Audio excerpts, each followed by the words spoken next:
Iya dong. Ah, tunduk patuh sama siapa? Sama Allah yang Esa satu. Ah, seperti yang dilakukan para nabi, Oke. seperti yang dilakukan para nabi sujud. Nggak masalah. Berarti kalau nggak seperti dilakukan para nabi, nyasar bang, bukan selamat. Oh Gitu. nggak bang. Oh Kah, tadi saya bisa disebut muslim. Kenapa disebut muslim? Kata saya, saya berserah diri kepada Tuhan. Oke, kata saya. oh, Muslim Ah, Muslim Islam kan beda ya. Beda istilahnya ya Ustaz. Gini bang, Islam itu kata bendanya, Islaman. Gitu. Kalau muslim itu pelakunya. Gitu. Nah itu tadi saya bilang kenapa kadang saya bilang saya Islam, Krislam ya karena itu tadi Hmm. Islaman. Kalau pelakunya ya Muslim. Gini, yang namanya selamat berarti pelakunya tunduk patuh kepada Tuhan semesta alam. Cara Oh, tunduk terus patuh kepada Tuhan semesta alam kayak gimana? Dicontohkan oleh para nabi. Dia menyembah Tuhan yang kagak kelihatan, ritual ibadahnya sujud. Apakah abang lakukan seperti itu? kalau ini ya pribadi saya kalau kita misalkan pada istilahnya doa malam ya. Kalau di Islam mungkin sholat tahajud tengah Ah, malam ya. terus? Saya pun kan kadang sholat malam ya, sholat malam apa namanya ibadah malam doa doa malam kayak gitu. Kadang begitu doa malam itu juga istilahnya kadang juga kita tersungkur dan menyembah kita tunduk kita sujud saya lakukan karena Hmm. apa ya kita lipat kaki lutut berdoa menghadap sama itu privasi sebenarnya. Gini bang.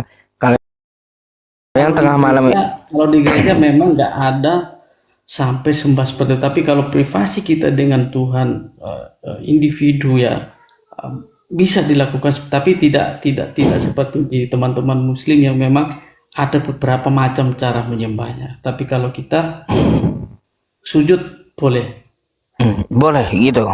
boleh Berdoa sama siapa? berdoa sama Allah satu itu tadi, Allah Eh, yang Maha yang ja- Kuasa, yang jadi manusia kagak? yang jadi manusia. Kalau Oh, kita nyasar nanti pula udah kalau kayak gitu. apalagi nanti.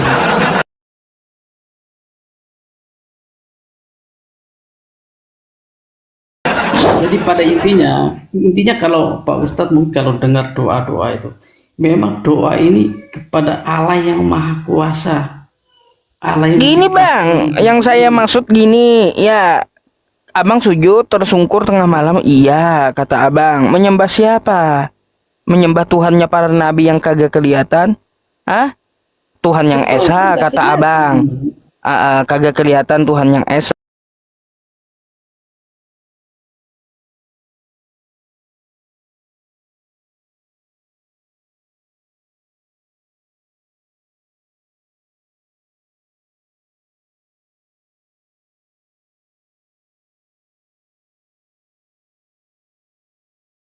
Betul, sebagai Mm-mm. manusia ya.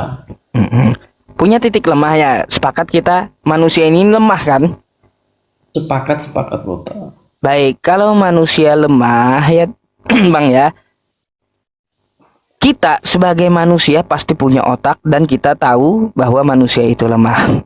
Kira-kira patut nggak Tuhan jadi lemah bang? Saya tanya dulu.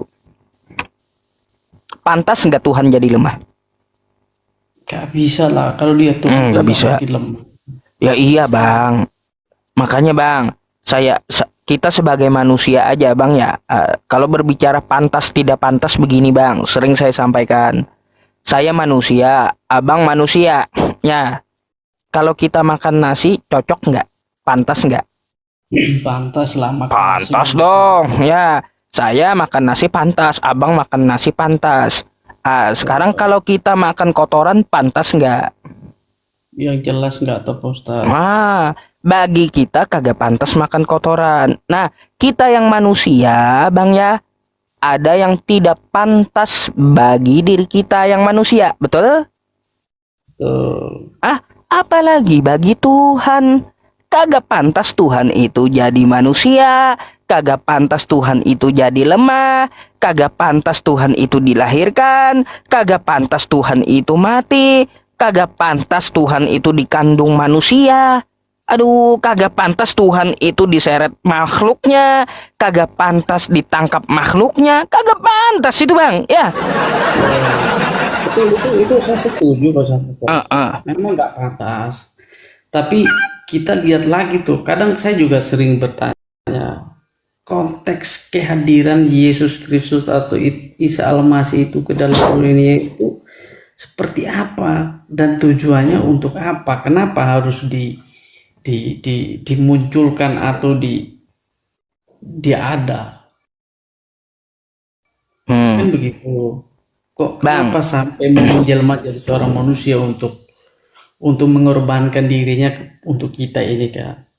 wah, Nah, itu bang, kalau mengorbankan diri itu nggak ada. Yesus itu kalau menurut Matius 5 nomor 17 dan 18 dia maksudnya gini, mungkin di dalam Al-Quran, kalau di dalam Alkitab kan saya sering baca memang. Mungkin di dalam versi teman-teman yang Islam, ada nggak yang mencatat tentang sejarahnya Yesus Kristus atau Isa Al-Masih ini tadi itu loh?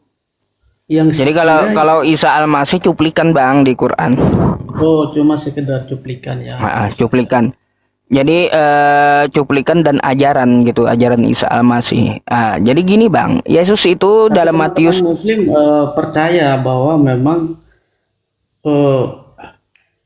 kelahiran Isa Al-Masih itu unik. unik, iya, kami akui unik gitu, unik. Itu Ya, memang disebutkan di dalam Quran surah Al-Anbiya ayat 91 sebagai tanda seluruh alam gitu. Artinya apa? Tidak ada kejadiannya dua kali, terus tanda kekuasaan yang menciptakan Nabi Isa. pertanyaan muncak dari saya ini Pak Ustadz, begitu Isa Al-Masih ini, begitu pada saat terjadi akhir zaman, ya kan Pak Ustadz ya, itu Terus Isa Al-Masih ini yang membunuh Dajjal benarkah atau tidak, atau siapa yang nanti pada akhirnya baik bang, yang nah ini seru nih. kita sebagai umat Kalau untuk masalah Isa Al-Masih ini seru bang. Oke, Pak Ustadz. Untuk Saya apa? pilih. Untuk apa Isa Al-Masih turun kedua kalinya? Pertama untuk membunuh Dajjal, itu betul ya. Dalam pemahaman agama Islam memang ada hadisnya gitu ya. Tapi ada tugas lain dari Isa Al-Masih. Oke. 1 ayat 61 sampai 63 tuh ya. Wa innahu la'ilmun lis-sa'ati fala tamtarunna biha wattabi'un hadza shiratum mustaqim. Jadi Nabi Isa ini akan diturunkan kedua kalinya sebagai tanda akan datangnya hari kiamat. Ya, kiamat kubro gitu. Artinya belum kiamat gitu ya Bang ya, tapi dekat kiamat. Oke? Sedangkan di versi kita kan memang kalau dia muncul ya benar kiamat gitu ya. Tapi kalau di Islam munculnya Nabi Isa Al-Masih belum terjadi kiamat. Belum terjadi tapi dekat kiamat. Sebagai tandanya dia turun gitu. Nah, belum kiamat. Nah, apa tugas dia? Tugas dia ini Bang ya di dalam hadis selain membunuh Dajjal Di hadis yang Al-Quran Pak Ustaz. ya tadi kan dalilnya di Al-Qur'an yang saya bawakan tuh ya. Habis itu di ayat 63-nya walamma ja'a Isa bil bayyinat qala qad ji'tukum bil hikmah wali ubayyina lakum ba'dalladzi takhtalifuna fih fattaqullaha wa ati'un. Apa aja tugas dia? Dia akan menjelaskan dengan hikmah apa yang selama ini diperselisihkan tentang dirinya. Kayak gitu. Contoh, kata Al-Qur'an dia tidak disalib. Kata Bible dia disalib. Dia akan jelaskan kepada siapa dia diserupakan. Kapan kejadian itu dan kemana dia akan menjelaskan gitu. Kejadian di masa lalu. Terus selain menjelaskan tentang masalah itu, dia juga mempunyai tugas membunuh Dajjal. Terus dia, Bang ya, dia akan mematahkan salib-salib, membunuh babi-babi dan menghapus jizyah. Maksudnya mematahkan salib-salib itu dia akan mematahkan orang yang menganggap dirinya Tuhan gitu. Yang menganggap dirinya tersalib. Kalau kita bilang nabi-nabi palsu ya Pak Ustadz. Nah, kayak gitu. Itu tugas Nabi Isa di dalam pemahaman agama Islam. Dia akan menghakimi orang-orang yang menuhankan dia gitu. Ah, jadi di sini ada apa ya? Ada tersangka yang akan dihakimi oleh Nabi Isa, yaitu yang dimaksud mematahkan salib adalah dia akan menghakimi orang-orang yang menuhankan dirinya. Terus dia membunuh babi-babi, bukan berarti dia masuk ke kandang satu ke peternakan babi lainnya, bukan kayak gitu. Tapi yang dimaksud dia tetap akan mengatakan bahwa itu haram, ya haram. Di Taurat haram, ya haram. Makanya babi haram di dalam Al-Quran. Jadi Nabi Isa tidak pernah menghalalkan babi, Yesus tidak pernah menghalalkan babi. Maka dari itu, dia akan membunuh babi-babi. Artinya apa? Dia mengharamkan babi itu, gitu. Bahwa dia tidak pernah menghalalkan babi tersebut. Dan dia menghapus pajak atau jizyah. Banyak bang, banyak penjelasannya di dalam Al-Quran. Jadi yang dihakimi itu, bang, belum selesai. Jadi yang dihakimi itu yang menyembah dirinya, yang menyebut dia Tuhan. Sebenarnya bang, itu juga tertera bang di dalam Matius 7 tuh, 21 sampai 23. Mau saya bacakan bang? Perikopnya itu tentang nabi palsu kalau nggak salah. Apa yang dikatakan Yesus di situ? Perikopnya. Nah, kita baca aja bang lah, sedikit Boleh, ya, biar boleh. kita paham. Lihat perikopnya dulu Pak Ustadz. Perikopnya ini. Tentang- Perikopnya hal pengajaran sesat. itu tadi yang saya Ya. bilang. Oke, hal pengajaran sesat. Orang yang menyesatkan itu. Oke. Nah, apa yang sesat? Kata Yesus begini, Bang. Bukan setiap orang yang berseru kepadaku Tuhan, ya, Tuhan akan masuk ke dalam kerajaan sorga. Saya mau tanya dulu, Bang, yang memanggil Yesus Tuhan siapa sih, Bang, agamanya? Oh, Kristen. Baik. Jadi bukan setiap orang berseru kepadaku Tuhan, Tuhan, bukan setiap orang Kristen akan masuk dalam kerajaan surga, melainkan ya dia yang melakukan kehendak Bapakku di surga. Ini saya agak bingung, Bang. Saya mau nanya lagi sama abang yang ini. Melainkan dia yang melakukan kehendak Bapakku yang di surga. Bang, Bapak yang di surga ada nggak nyuruh untuk nyembah Yesus dan menuhankan Yesus? Oke, jadi boleh saya berkomentar sedikit Pak Ustadz? Ya, silakan komentari. Tolong jawab pertanyaan saya yang bingung ya, Bang ya. Melainkan dia yang melakukan kehendak Bapakku yang di surga, kata Yesus. Ya, Ada nggak kehendak Bapa di surga ini untuk menyembah dan menuhankan Yesus? Oke Pak Ustadz. Memang ya di dalam ajaran kami orang Kristen itu, khususnya mungkin di ayat tersebut yang sering mungkin dipakai atau dibuat bahan perdebatan, dan itu saya setuju banget dengan ayat itu. Jadi kayak tadi saya bilang, banyak sekali orang-orang kita, aku ini loh pendeta, aku ini bisa menyembuhkan bla bla bla bla bla begitu.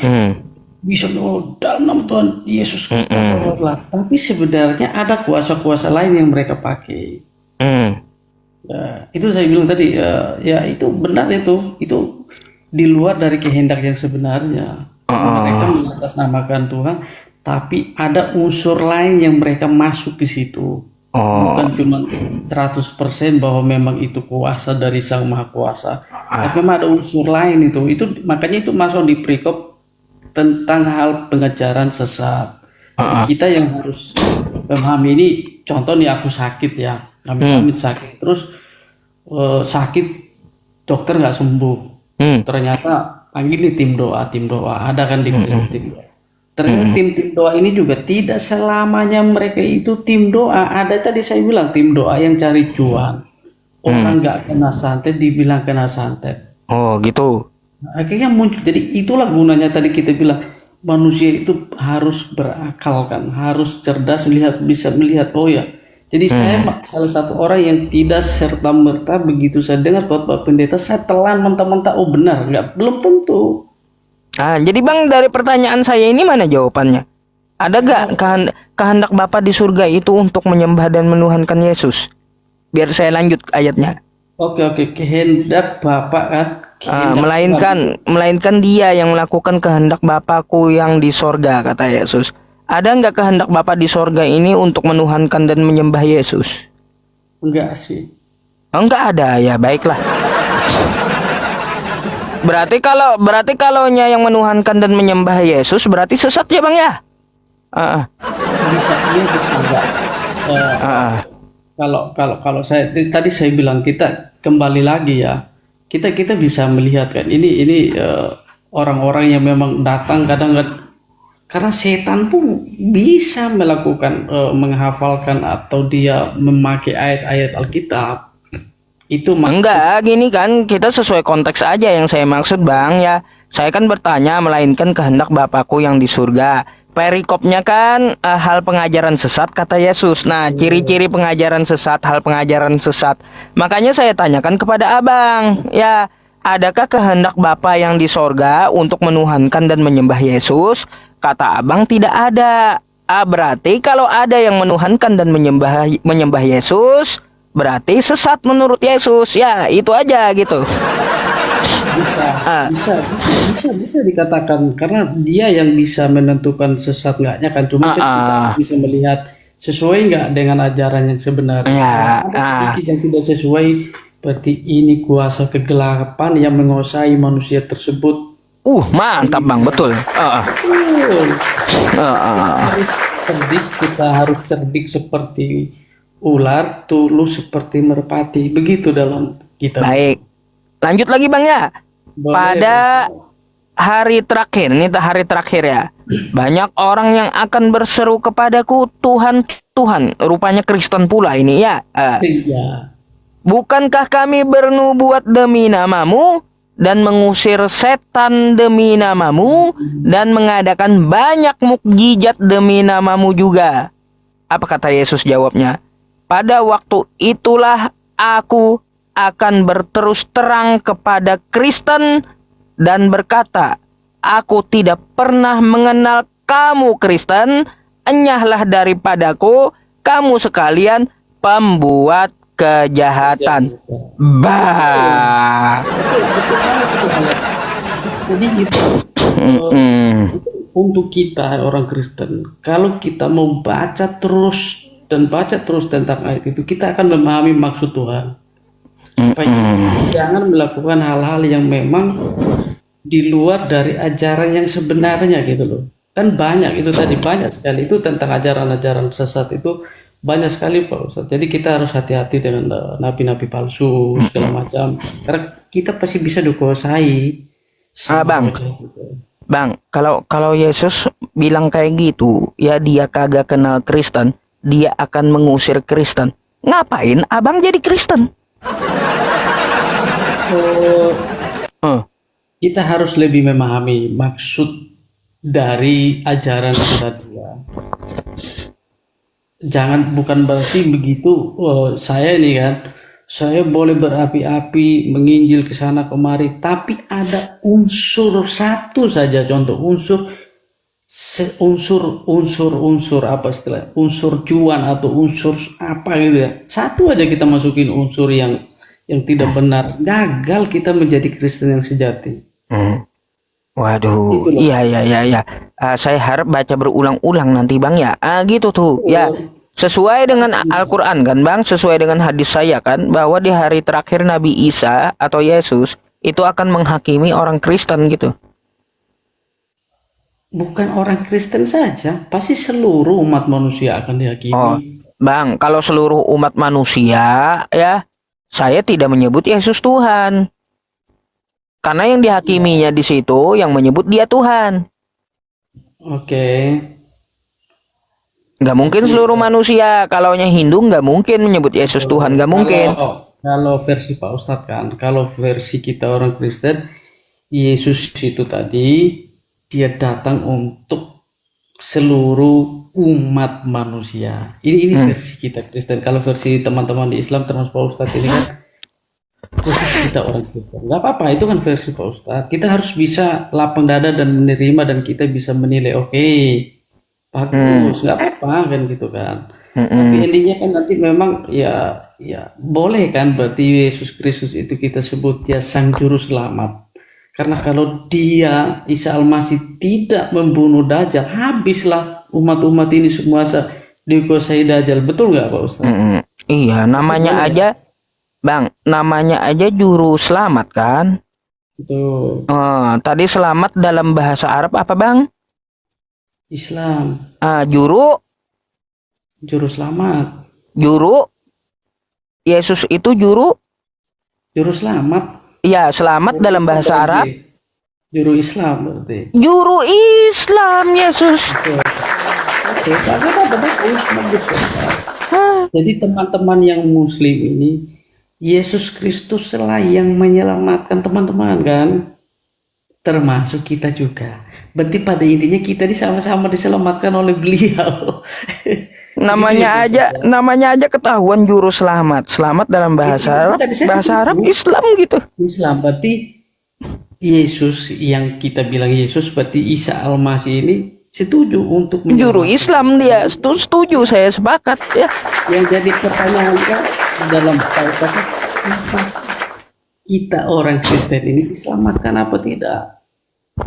Kan Iya, tidak masalahnya tidak gini, Bang. kan Poin tidak. yang saya tekankan sama Abang di awal kan, Yesus Oke, tidak pernah mengenal Kristen dan tidak ada jaminan Yesus terhadap Kristen. Tetapi oke. Yesus itu menjamin, Bang, bagi orang yang percaya. Percaya seperti apa kepada Dia. Makanya baca Yohanes 17 nomor 3. Agar memperoleh hidup yang kekal, kata Yesus, apa yang dilakukan? Inilah Eh, hidup yang kekal itu, kata Yesus. Mereka mengenal Engkau satu-satunya, Allah yang benar, dan mengenal Yesus Kristus yang telah Engkau utus. Percaya Dia utusan, Bang. Bukan percaya Dia Tuhan, bukan. saya Gimana saya sih? saya percaya itu loh Pak Ustaz. Ah, Saya percaya dia ah, diutus ah. sebagai Berarti manusia. abang percaya Dia hamba Tuhan. Saya percaya, Dia hamba Tuhan gitu, percaya. saya percaya. Oh, percaya. Kalau udah hamba, kenapa dituhankan? Eh, ya itu tadi nanti jatuhnya ke perdebatan Pak Ustadz. Karena kembali Oh, ke istilahnya kalau di Islam itu kembali ke akidah mungkin. ya Kalau ke iya. versi Kristen ada lagi yang tidak bisa diterima oleh teman-teman Muslim atau oleh siapapun yang tidak percaya Yesus. Mm-mm. Nah, Ya itu menjadi konsep bagi kita Bang perdebatan mungkin. gini, Bang, ya yang namanya hamba udah pasti bukan Tuhan gitu. Oke, boleh boleh nggak apa-apa itu kan versi Pak Ustadz ya. Yang tadi saya menarik itu di akhir itu Isa Al-Masih juru selamat Islam. Hmm. Tanpa Isa Yesus Al-Masih, atau tanpa Isa, Yesus Kristus juru selamat. Sepakat saya, juru berarti Islam dia. tanpa Yesus Kristus atau Isa Al-Masih itu tadi, teman-teman tidak bisa diselamatkan. Mm-mm. Betul ya Pak Ustadz ya? Ya kalaunya untuk Isa Al-Masih atau Yesus, itu dia diutus untuk Bani Israel, Bang. Abang bisa baca di dalam Matius 15 nomor Pada 24. konsep tadi terakhir itu aja sih Pak Ustadz. Mm-mm. Jadi nanti masalah penyembahan itu saya nggak jadi masalah. Intinya Mm-mm. terakhir itu tadi saya bilang, Mm-mm. Isa Al-Masih atau Yesus Kristus ini tadi, atau Mm-mm. Isa Al-Masih juru selamat Islam, Mm-mm. dialah dia kan. Mm. Nah, dan diyakini sama teman-teman. Oke, saya setuju, bagus. Kita pun semoga diselamatkan, ya Ya kan? kalau mau selamat ikutilah Yesus ya. Jadi Islam gitu, juru Islam. Yesus itu kan. Jadi itu poin penting saya di situ. Jadi kalau masalah penyembahan, saya mau ke gereja hari Minggu, kalau saya mau ke masjid dengar khotbah, bagi saya nggak masalah. Hmm. Karena pada intinya nanti di akhir Isa Al-Masih itulah yang tadi juru selamat Islam dan kita Iya. juga Uh-uh. itu satu-satunya Top. kan ya Pak Ustaz? Satu-satunya top. Ikut Isa putra Maryam, ikut Yesus juru Islam. Makanya, Oke. mari udah udah khulu udkhulu fis silmi kafah dalam Islam gitu ya. Masuk agama Islam gitu. Ya, saya orangnya ya seperti itulah kita beragama. Mm-mm. Oh, endingnya di situ sih. Jadi ya udah, kalau masalah hari Jumat, hari Minggu, ya itu kan hari yang baik ya. Ya, Gitu, Bang. Jumat itu hari bagus. Ah, Hari bagus. ujung-ujungnya kita bahas Yesus, runcingnya kemana? Ke Islam kan? Gitu. Iya, nggak masalah, bagus. Mm-mm. Jadi kita harus bisa menerima gitu loh.